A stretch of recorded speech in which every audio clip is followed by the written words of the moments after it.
Good afternoon, everyone, and thank you for joining us for another Q&A session with Maryland gubernatorial candidates. My name is Hunter Craig, and I'm the Deputy Director of the Maryland Student Coalition. I'm a student at Howard Community College, and I will be today's moderator for the event. This session is being recorded and footage will be uploaded online, so those of you who do not wish to have your cameras on do not have to.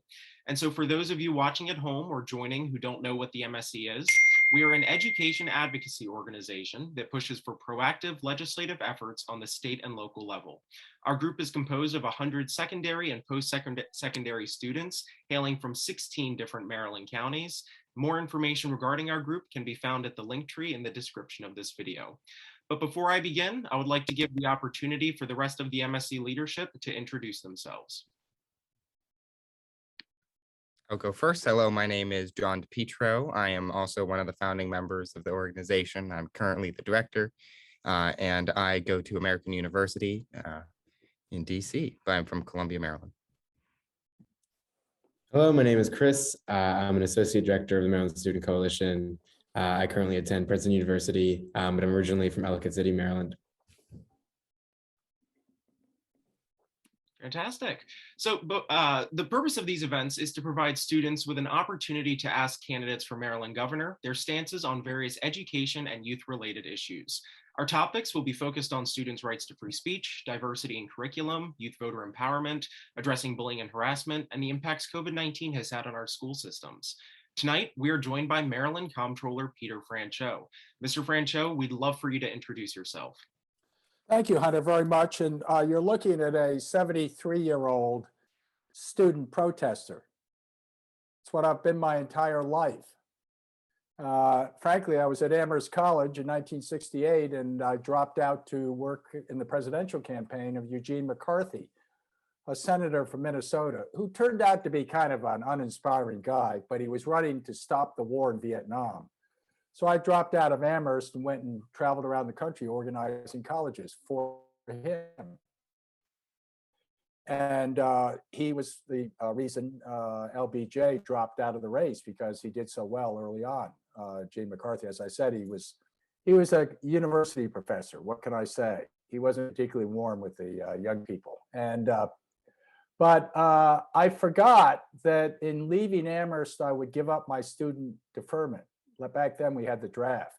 So my parents got a draft notice in the mail, and I said, why did I get that? And they said, we tried to tell you that dropping out of a great school like Amherst and working for someone like Gene McCarthy, you would give up your student deferment. So off I went into the Army. It proved to be a wonderful lesson in the School of Hard Knocks. But ever since then, I have always viewed the world through the lens of my drill sergeant, which is everybody's the same. Nobody's special. Nobody's rich, nobody's poor, nobody's black, nobody's white. It was just everyone got to do your job.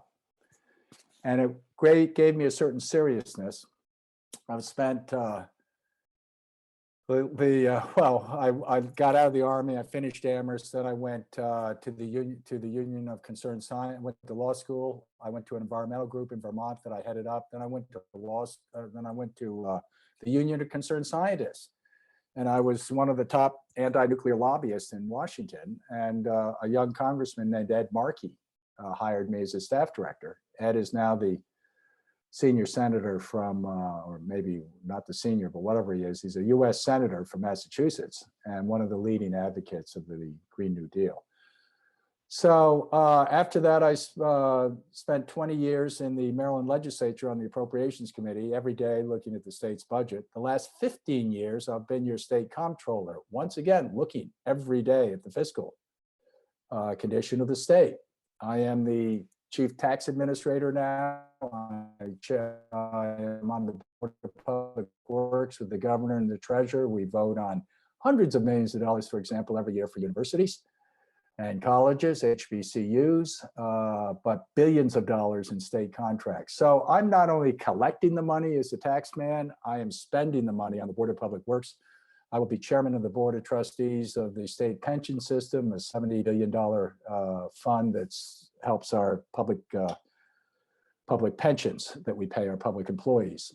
I'm the chairman of the Bureau of Revenue Estimates. It's a long-winded way of saying all I've ever done is mainly obviously issues I'm cared about and policies, but it is the fiscal condition of the state, which I paid attention to for many, many years. All the other candidates have zero experience, zero, goose egg, not a week, not a day spent looking responsible for the state budget. I've spent 15 years as comptroller daily focused on this. The proof of the pudding, proof is in the pudding, in the sense that we have a $2.5 billion surplus in the state of Maryland, which I announced 2 weeks ago. We're going to have more money coming in from the federal relief, but it's also due to the fact that I extended the tax deadline from April 15th to July 15th, the last 2 years. That resulted in a surge of revenues.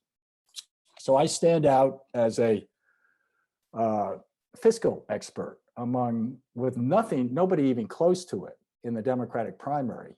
And in the general, I'm a lock, I have a lock on that because for 4 straight elections, I've received a record number of votes. And that means I get Democratic votes, independent votes, and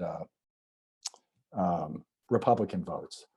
And that just shows that I've made a connection with the voters. How do I do that? I've made 10,000 visits to small businesses, meet with Republican officials, Democratic officials, every zip code, every community, every county in the state, over and over again I've visited.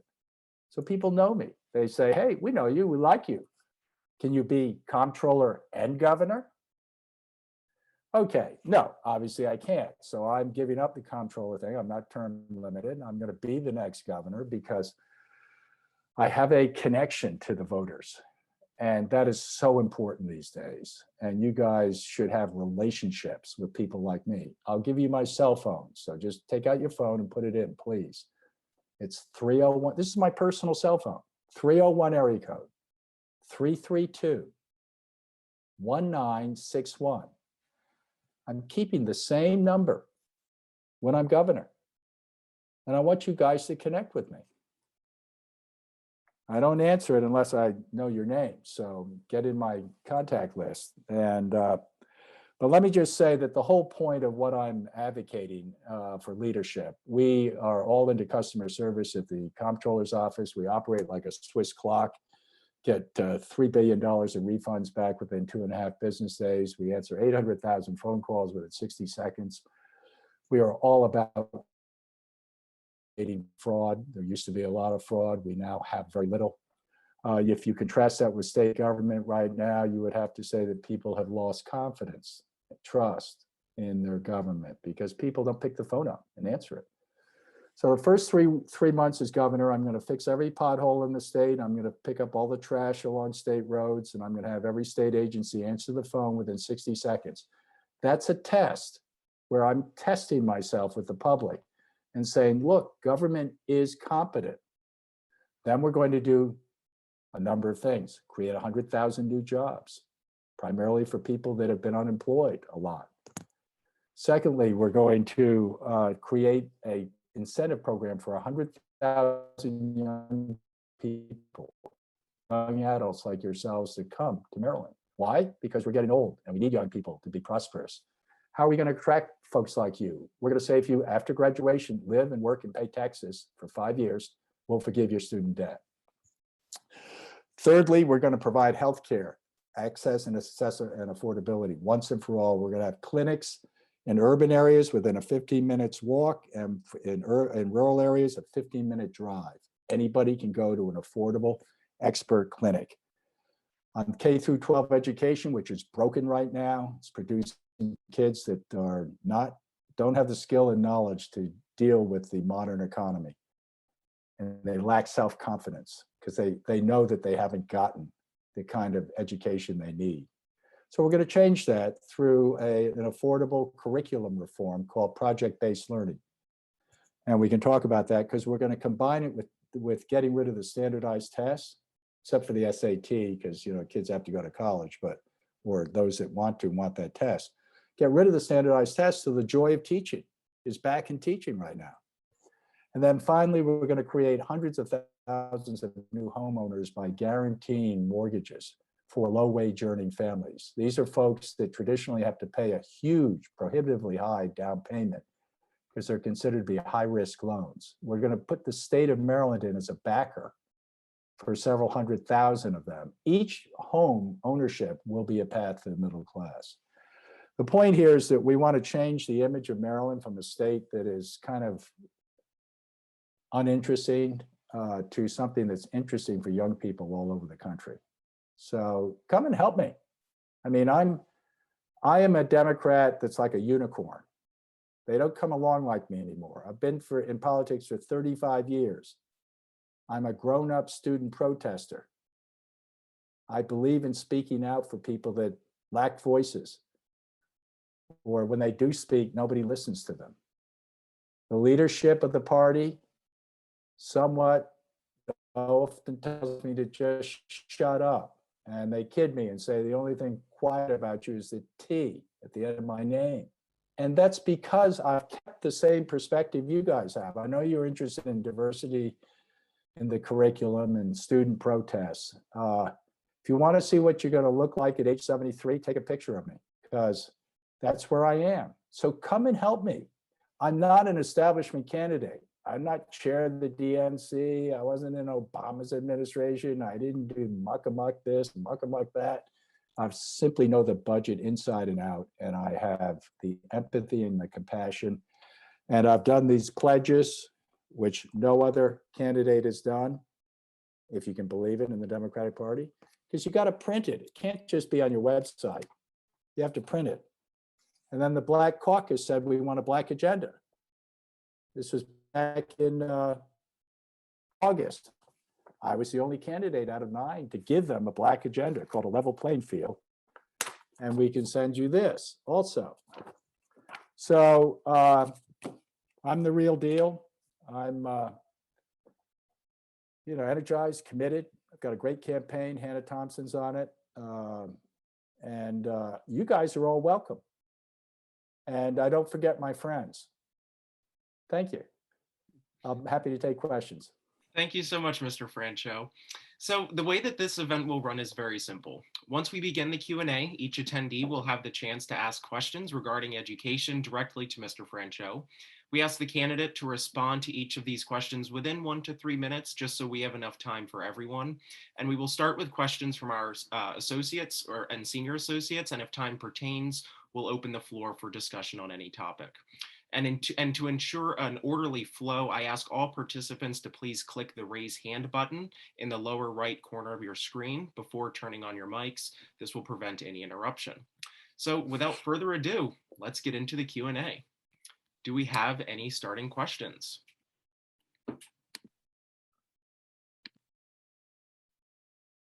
All right, Chris, go ahead. Hey, you guys want to endorse me right now? Come on, let's come on in. The water's fine, guys. Yeah, go ahead, Chris. I don't have an endorsement, but I do have a question. Sure. So a lot of the work we do in the Maryland Student Coalition, we butt into this issue of the balance between like state mandates and local control, especially when it comes to education policy and the rights of boards of education. So how will you work, I guess, from within the governor's office to make sure that minimum standards are held and that there are not individual jurisdictions that might be slipping behind the curve or going against progress while like understanding a role that permits local control and that kind of thing? Well, I like local control if it agrees with me. Seriously. I mean, this is way too important a responsibility to just throw up to whoever happens to have local control or state control. I'm going to advocate in partnership with the locals because obviously they're close to the education front. And I genuinely believe that I have something which is the answer to our broken K through 12 system. And it's called project-based learning. And it's been tested all over the country, and it improves tremendously student morale because kids, in order to do a project together with their class, they have to learn the basic skills in order to keep up. So the kids teach themselves by doing. They also, as kids are, as you guys know, often they're very collaborative and they will help the kids that need help because it's like a sports team. That's what I want to turn the classrooms into. a sports team that's all working towards a common goal. If you get rid of the standardized tests, the teachers really come alive, because then they can do what their profession has taught them to do. They don't have to teach to the test, which is a drudgery. So I think I've got a secret ingredient here that is affordable and doable with existing infrastructure and existing teachers and existing school boards. Obviously, it's going to have to be incentivized, and I will incentivize it economically in other ways. But the main incentive is that the kids within 1, 2, or 3 years, the low performing students begin to outperform the high performers without doing any prep work on the test. Why? Because most kids are smart. I mean, really, most kids are smart, but they lack confidence or they lack the basic skill. And, you know, you guys are lucky. You went to Princeton, right? Yeah. Okay, I went to Amherst. You know, I was not that great. I was always stunned when people did so well in class. I was like, gosh, how do they do that? And then, you know, I had to take tests and I did really, really well on the tests. Why? Because my parents got me a tutor. And the guy taught me the strategy. He said, look, there are 4, you know, multiple choice answers. One of them's ludicrous. You can wipe it off right at the start. Another one doesn't make sense. Then you're down to 2. Then you can make a choice. So, you know, yeah, I did really well, but it wasn't because I deserved to or because I was smart. And these kids in low performing schools, they deserve a program that's going to give them skill, knowledge, and most of all, self-confidence. And I'm going to give it to them. And you're going to help me, some of you, because, you know, somewhere there's going to be some one of you who says, hey, I really want to, this sounds kind of like transformative. Let's see what's there. So come and help me. Yep. Especially if you went to Princeton, because you've got that working against you. Because people will say, oh, you know, all my kids go to Yale and Penn and all those places. And I take pride in that. But, you know, you got to eat some humble pie, Chris, every once in a while. And come and join me and see the kind of suffering that I see in the state of Maryland, even though we are a wealthy, rich state, and see how a redlining still exists in our state, and see how brown and black kids are not taught, and get the impression that they're not smart. I'm going to change all that. And you guys can help me. Thank you. Next question or any other question? Yeah, Drury, go ahead. Hi, Mr. Comptroller. Thank you so much for your time today. My name is Dhruvi Marani. I'm a high school senior in Howard County. I have a bunch of questions, but go ahead. I'll just start with 2. First, I wanted to ask you what your opinion is on police in schools, school resource officers. And second, I wanted to know why you were conflicted about replacing the statue in Statuary Hall of John Hanson, who was a slave owner, with the statue of Harriet Tubman. I wasn't hesitant about that. Harriet Tubman's one of my heroes. To pick a word, she's one of my North Stars. Yeah, I love Harriet Tubman. I kind of balk sometimes at like renaming Abraham Lincoln School, because you young people don't quite understand all the time that us elected officials, we need to connect and have relationships with voters. And when we do things that are far out and way, way, way out on the you know, defund the police, drives people away from us. It's a very unfortunate slogan. It gets misinterpreted by the right wing happily, but they use it to defeat Democratic candidates like Terry McAuliffe and almost the guy in New Jersey. So you got to be a little balanced. As far as policing in the schools, you know, we've had a rash of student shootings, not recently, but I'm not opposed to properly trained having a law enforcement officer, at least one, posted at a school, given the number of psychopaths and sociopaths there are out there and the easy access to the guns. So I'm a little different than some of my colleagues in the sense that I think it's perfectly appropriate. I happen to have zero tolerance for police misconduct generally, and so I'm in favor of a lot of the police reform measures. But I'm also in favor of zero disrespecting and attacking of law enforcement. That doesn't work in my book. No, that's, most of law enforcement are good people. They're not particularly trained sometimes to deal with the instantaneous decisions that they have to make. And since it's under a lot of stress, good people can make bad mistakes. And so I am pretty much, I go back to my military background, and it says my internet connection's unstable, so I hope I don't lose you guys. But I don't mean to bloviate on that. I just think that we've gotten so far out in some of our rhetoric that a properly trained law enforcement officer at a school who is there in case there's some kind of really, really outrageous incident, I don't think is out of the question. Thank you. I'm sorry if I offended some of you. All right, John, do you have a question? I do. Thank you so much, Comptroller. So one of the main things that our organization is working on this year is a voter registration initiative to try and bring voter registration drive into Maryland public high schools. And so voting rights has been a really strong pillar of our organization. And as you probably know, across the United States, there's definitely been an increase in attacking the voting rights of many Americans. And in Maryland, should you become governor, I'm very interested in hearing what steps you'll take to both protect the voting rights of all Marylanders, and also what you'll try and do to get young voters to come out and participate more in the civil process.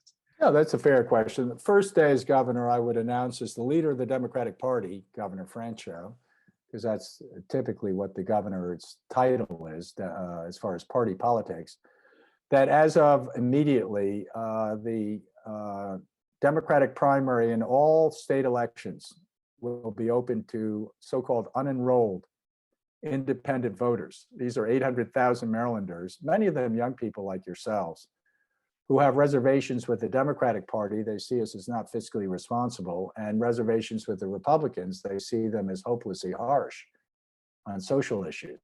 So they register independent. And given like they're getting an MVA license or something, they pick independent. Well, they're not allowed to vote in the most important elections, our primary elections. And participate in at least the Democratic side, the Republicans, to do what they want.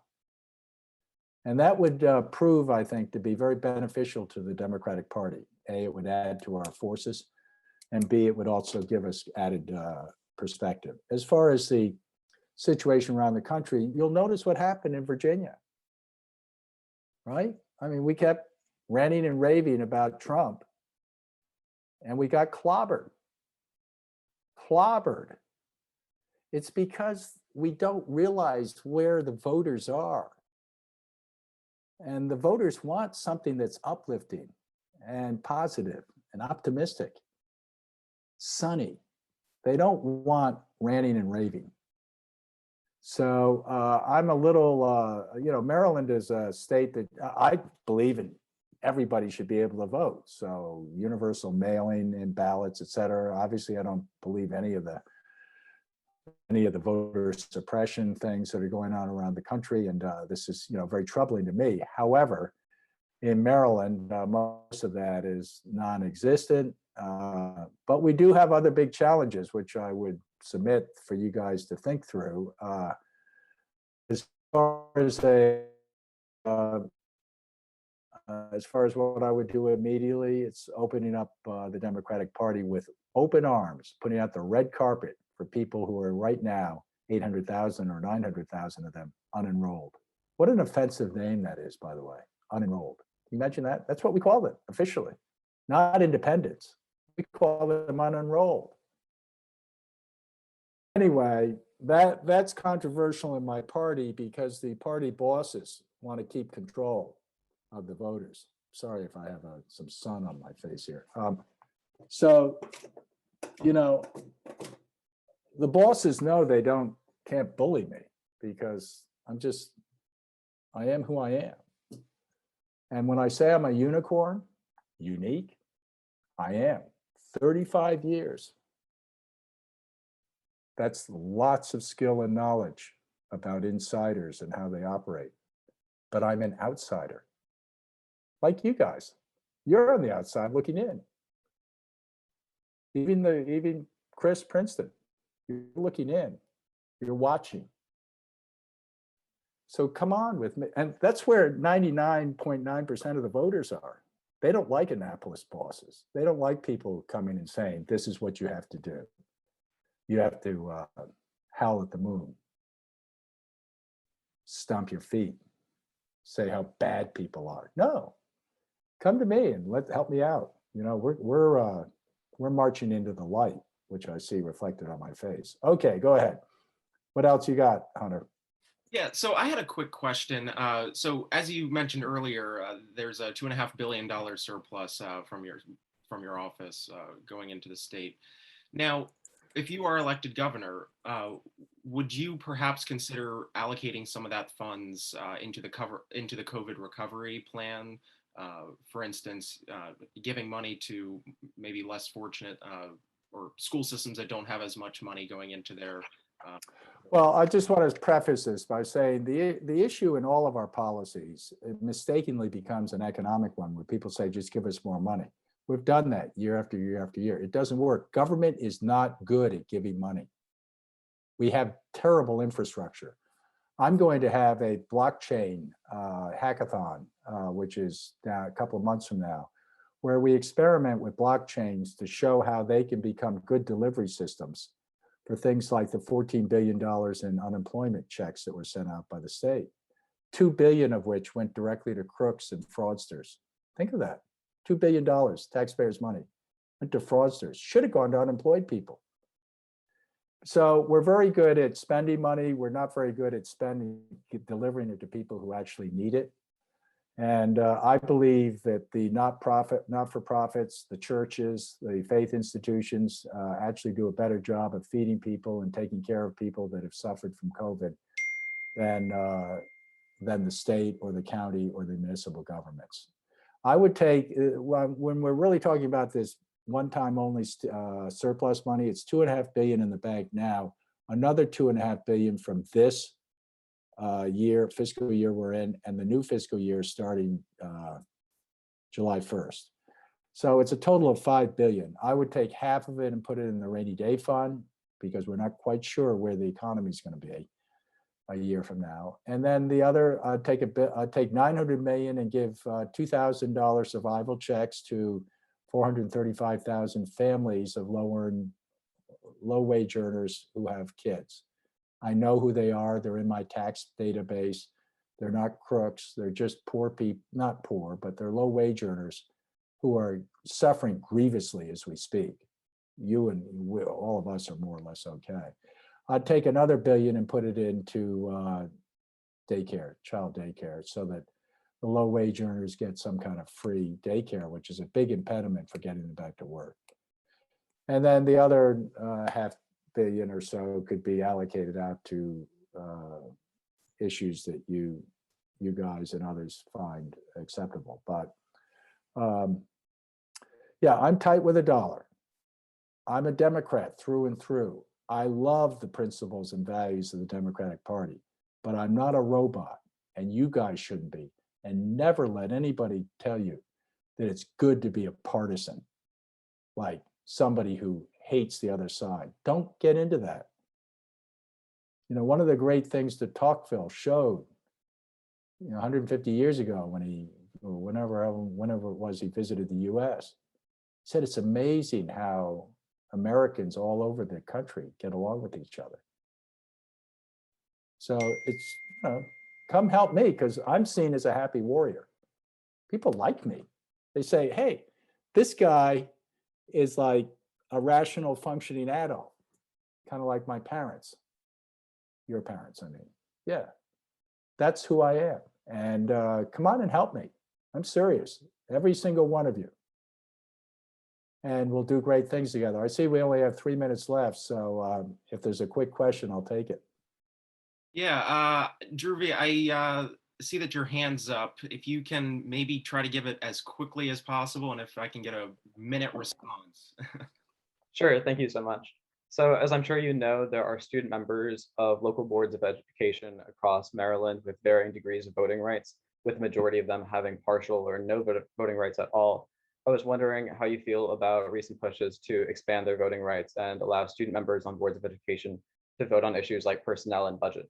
Yeah, I believe in elected, not appointed school boards. So anyone who's elected, albeit by you guys, gets a vote full time. I believe in democracy. And I don't know what the age for running for office is, but, you know, we need more young people. The problem is young people, Republicans and Democrats, get in and they start acting like the old bosses because everybody gets cowed. They say, oh, geez, I have to really kind of like get along with everybody. No, go down and do what I did. Stand up and speak out. I still got a huge, it was like a very important subcommittee chairman because they can't, if you're competent, they can't say no to you. But then I became comptroller. Now I'm going to become governor. And literally, if I think something's not right, I'm speaking out. So you guys should come and, you know, join in, but never be told by somebody, oh, you know, we're going to punish you if you say this. That's a red flag to me. Geronimo is what I say. Charge, yeah. But, you know, I don't want to pontificate to you guys. Hunter, you've been great. I don't have any closing statement. I just want to give my appreciation to everyone, and happy to support the questions that were given me about diversity of curriculum and student protest. But the world's so much larger for you guys. All right. Thank you. Thank you so much, Mr. Franchot. These were great questions and an engaging dialogue. I just want to thank everyone again for taking their time to meet with us and for sitting down and speaking to Mr. Franchot directly. And I'd like to let everyone know that our next event is scheduled for November 9th at 4:30 p.m. with gubernatorial candidate and nonprofit executive John Barron. More information on that event will be sent out soon, and anyone who's interested in attending that event should fill out the registration form found in our link tree. That's a wrap, everyone. Good night.